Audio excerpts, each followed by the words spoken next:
Hello, my name is Iversen, Iversen. I'm here to talk about my Wordlist method, which I presented the first time in 2007 on a forum called howtolearnanylanguage.com. If you want more information about the method, that's the place to go. This method is not meant to teach you everything about the words, not the inflection, not the expressions in which they are used, not the idiomatic uses or the cultural associations. Its purpose is to give you a basic introduction to a humongous number of words, and then you have to learn the details from genuine texts and from genuine speech by native speakers. It's always easier to add to your knowledge about known items, so it makes sense to concentrate on one or two core meanings in the beginning. Then you can add more later. The method is not fussy about the origins of the word you learn. If you take notes about unknown words after you read something, then those words are of course prime candidates to be used in a word list. But you can also take the words directly from a dictionary or from even a textbook. Any source is legal. With the first method you also have a context which can help you to remember the words. It's more controversial to use dictionary, but there is no better place to look for new words than a dictionary, and you don't waste your time looking up one word at a time. It can become like a conveyor belt for words which go into your brain. When I was young and naive, I also thought that you should learn words by pure repetition. Nobody told me otherwise. In 2007, it occurred to me that if you really want to learn a word, then you should stop repeating the word, and instead you should train dragging it back from your short-time memory. The best thing in the word world to stop you from thinking about one word is another word, or maybe even more words. So I devised a word list method where you learn not single words but 5 to 7 words in one go, and you should learn them after the principle one for all and all for one. And then how do you drag words back from the brink of oblivion? There are several methods, and I didn't invent them. One method is to visualize the word. You can use the spelling as a memory hook, or you can associate the word with similar words in the same or in other languages. And the most radical way is to invent a silly story based on the sound of the word. The only problem is that it takes time and you need a fertile imagination. But sometimes it works. For some people it will work. Whichever method you use, one repetition is not enough. I suggest you take a repetition round somewhat later, maybe just a few hours later, but one day later is optimal in my view. There isn't any provision in the method for a third repetition. I take one repetition, but you can make the third repetition just by reading through the list. Each time you take a repetition, you need less information, less work. I'll just say, this method won't work for everybody. If you're a very social person, then you need to speak to your teacher, and you need to speak to your fellow students, and otherwise you will not be motivated to learn. And if you have it like that, then, well, let's face it, this method is not very social. And there is no auditive component, so if you have to listen to words in order to remember them, then maybe you should start for another method with a lot of auditive content.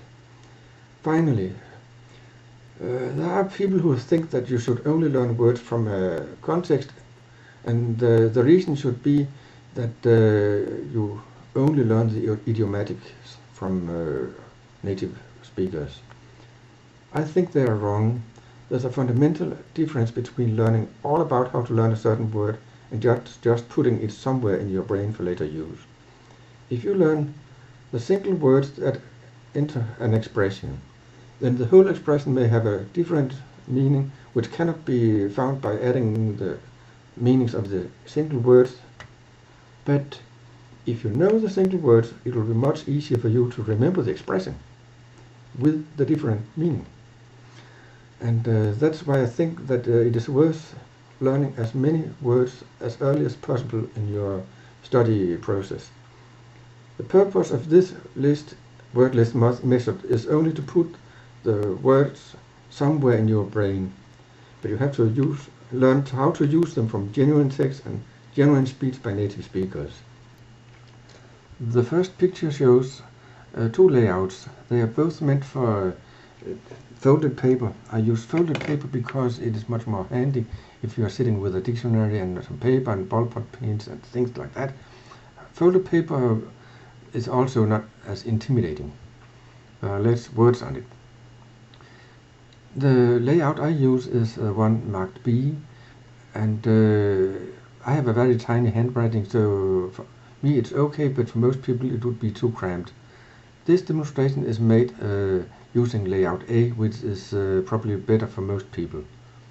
As you can see, there are 3 columns first and then 2 columns. The 2 columns to the left, and the 3 columns to the left are the main round. The 2 columns to the right are for the repetition round.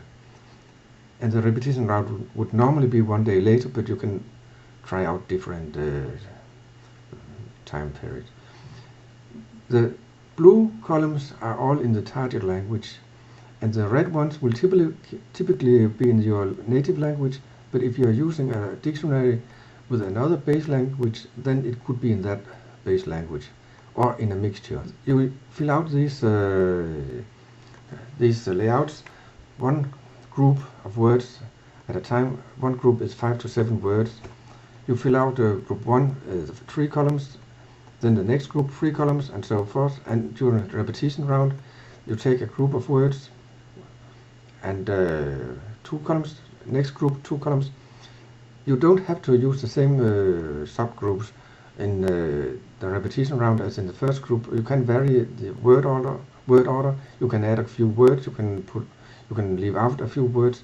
But basically, what you see in the 2 repetition rounds correspond to column 2 and 3 in the main round.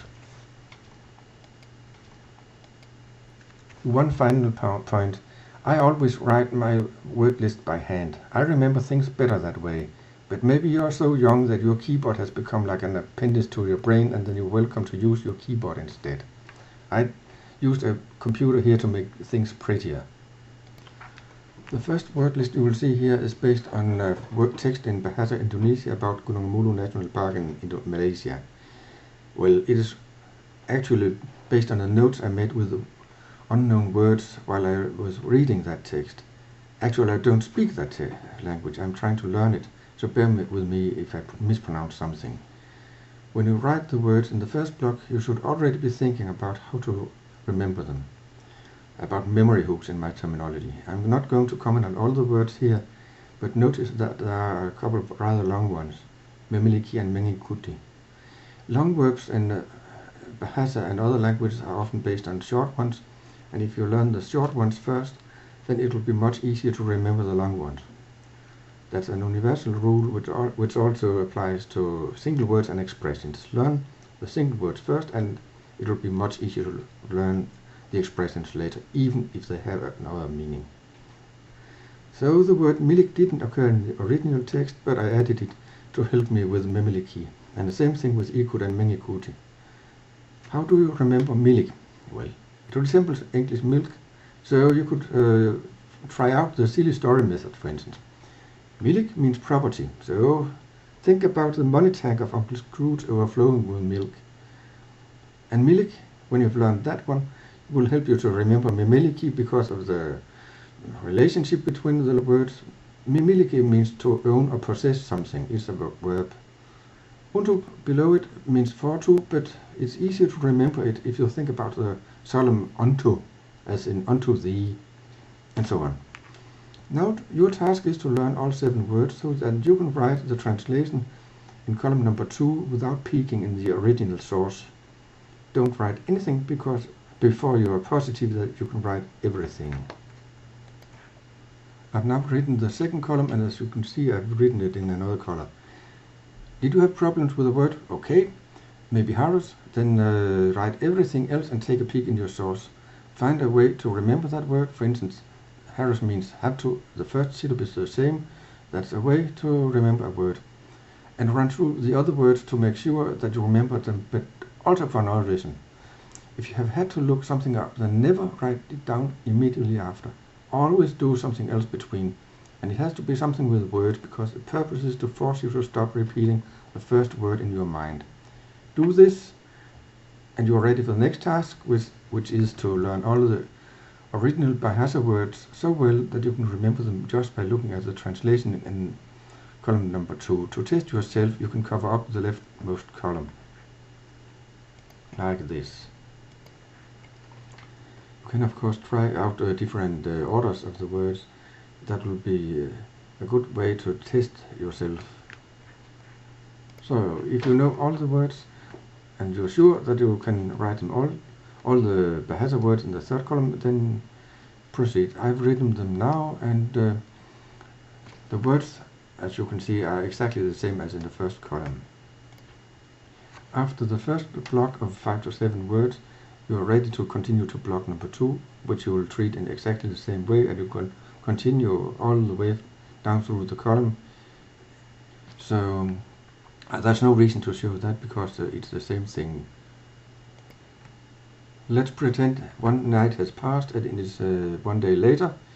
It is time for the repetition round. As you can see, I've copied the translations for group number 1 from column 2 to column 5.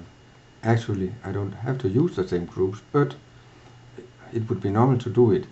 I could in principle change the division points. I would add words, skip words if I wanted to, but at the end of the day, the content of column 5 should be the same as in column number 2. And now my task is of course to make sure I can write all the original Bahasa words in the last column. When I'm positively sure I can do that, I cover up the whole left side of the paper and fill in the missing words to the right in column number 5. And that's exactly what I've done here. Now I'm ready to continue with one more block of words in the repetition round, and I continue until I've finished the original words. I can stop on midway. I can take more than one word list. The repetition round should normally take place when you can still remember the original memory hooks, but it is not a strict rule that it must be done 1 day later. It's just a good tip to you. And now to something different. This is a word list based on a German-English dictionary. You should always use a dictionary from your target language to another language, normally your native language. The reason is that otherwise you will lose the possibility of using the alphabetical order as a memory tag. Besides, it's much more confused to find the foreign words in an explanation to a native word. So there's no reason not to use a dictionary where the foreign words are indicated as precisely as possible. Please notice the small gender signs. The rules for gender of German nouns are notoriously difficult, so it pays to learn the gender with a noun in German. And that's why I've added them here. I've used, of course, the usual Mars and Venus signs, but for neutral I've used a sign that consists of a cross over a circle. This is the international currency sign, and maybe you have got it on your keyboard. In other languages there may be other factors that would be relevant. For instance, in Russian I try to learn the perfective and the imperfective verbs as pairs, but you could also just indicate whether a certain verb was perfective or imperfective. But don't clutter your word list with a lot of information. The purpose is to give you a basic knowledge of a lot of words and not to teach you everything about the words. You should get that from other books, from books about language, grammar, things like that, but first and foremost from reading genuine text and listening to genuine speech by native speakers. Good luck.